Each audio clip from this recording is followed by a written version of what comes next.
নমস্কার, সুভদ্রা রান্নাঘরে আমার সকল দর্শক বন্ধুকে জানাই স্বাগত। আমি শিউলি। আজকে আমি আবার রুই মাছ নিয়ে এসেছি। রুই মাছের একটা পাতলা ঝোল বানাবো। তো আমার পাবদা মাছের পাতলা ঝোল তোমাদের সবার খুব ভালো লেগেছে, তোমরা সবাই খুব বলেছে খুব ভালো হয়েছে, সেই জন্য আমি আজকে আবার রুই মাছের পাতলা ঝোল বানিয়ে তোমাদের দেখাবো। তোমরা আমার সাথে থাকো আমি কিভাবে বানাচ্ছি। আমি নুন, হলুদ আর একটু সর্ষের তেল মেখে মাছ কটা কিছুক্ষণের জন্য রেস্টে রেখে দিচ্ছি। আমি কড়া বসিয়ে দিয়েছি, কড়াতে তেল দিয়ে দিয়েছি, সর্ষের তেল। আমি কয়েকটা আলুকে কেটে নিয়েছি, দেখো লম্বা লম্বা করে একটা আলুটা ভেজে আমি প্রথমে তুলে রাখবো। আমার আলুগুলো দেখো ভাজা হয়ে গেছে, এবার আমি আলুগুলো তুলে নিচ্ছি। আলুগুলো তুলে রেখে দিলাম। আমি কয়েকটা পটলকে দিয়ে দিলাম। আমার পটলগুলো ভাজা হয়ে গেছে, দেখো লাল লাল করে। এবারে আমি পটলগুলো তুলে নিচ্ছি। পটলগুলো তুলে নিয়ে আমি মাছগুলো দেখো ছেড়ে দিলাম তেলের মধ্যে। এবার মাছগুলো আমি ভেজে তুলে নেব। আমার মাছগুলো ভাজা হয়ে গেছে, দেখো লাল লাল করে। এবার আমি মাছগুলোকে তুলে নিচ্ছি। আবার ওই তেলের মধ্যে একটু গোটা জিরে দিয়ে দিলাম ফোড়নে, একটা শুকনো লঙ্কা, একটুখানি পেঁয়াজ সামান্য, একটা ছোট মাঝারি সাইজের পেঁয়াজ, আর একটু তেজপাতা। এই পেঁয়াজ কটাকে আমি একটু লাল লাল করে ভেজে নেব।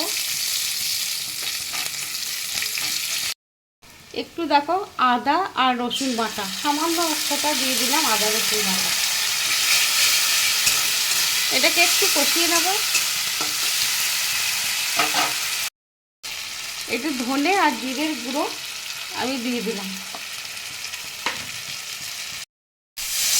সামান্য একটু জল দিলাম, মশলাটা যাতে পুড়ে না যায় তার জন্য একটু জল দিয়ে দিলাম।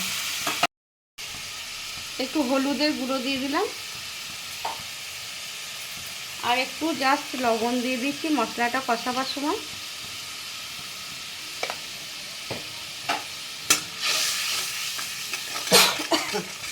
মাঝারি সাইজে টমেটোকে পেস্ট করে নিয়েছি, সেইটা দিয়ে দিলাম। টমেটো কুচিয়ে দেওয়া যায়, কিন্তু কুচিয়ে দিলে বাড়িতে খুব অপছন্দ করে, মুখের মধ্যে পরে দানা দানা হয়ে থাকে, সেই জন্য আমি বেটে দেওয়ার চেষ্টা করি। এবারে একটু মশলাটা ভালো করে কষিয়ে নেব।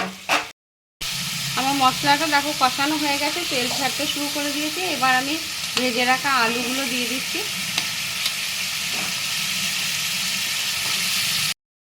আলু আর পটলগুলো দিয়ে দিলাম। এবার একটু আমি আলু পটলগুলো এর সাথে কষিয়ে নেব, দিয়ে একটু উষ্ণ গরম জল দিয়ে দেবো। এবার আমি জল দিয়ে দিচ্ছি, দেখো মশলা কষানো হয়ে গেছে, তেল ছেড়ে দিয়েছে।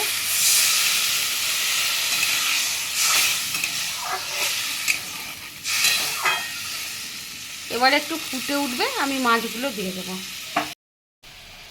এবার আমি মাছগুলো দিয়ে দিচ্ছি, একটা একটা করে মাছগুলো দিয়ে দিলাম। ব্যাস, এবার একটু মিনিট 5 ফুটবে। 2-4টে চিনির দানা দিয়ে দিচ্ছি। হ্যাঁ, আমার ঝোল রেডি হয়ে গেছে একদম। আমি গ্যাস এবার অফ করে দেবো। ওপর থেকে একটু দেখো ধনেপাতা কুচো ছড়িয়ে দিলাম। ব্যাস, এবার আমি গ্যাসটা অফ করে দিচ্ছি, দিয়ে তোমাদের সার্ভ করে দেখাবো। আমার পাতলা রুই মাছের ঝোলের রেসিপি রেডি এবং সার্ভ করে দিয়েছি। তোমরা এইভাবে অবশ্যই একবার বানাবে, বানিয়ে খেয়ে দেখবে এবং আমাকে কমেন্ট করে জানাবে। অসম্ভব সুন্দর হয় এবং স্বাস্থ্যকর ঝোল।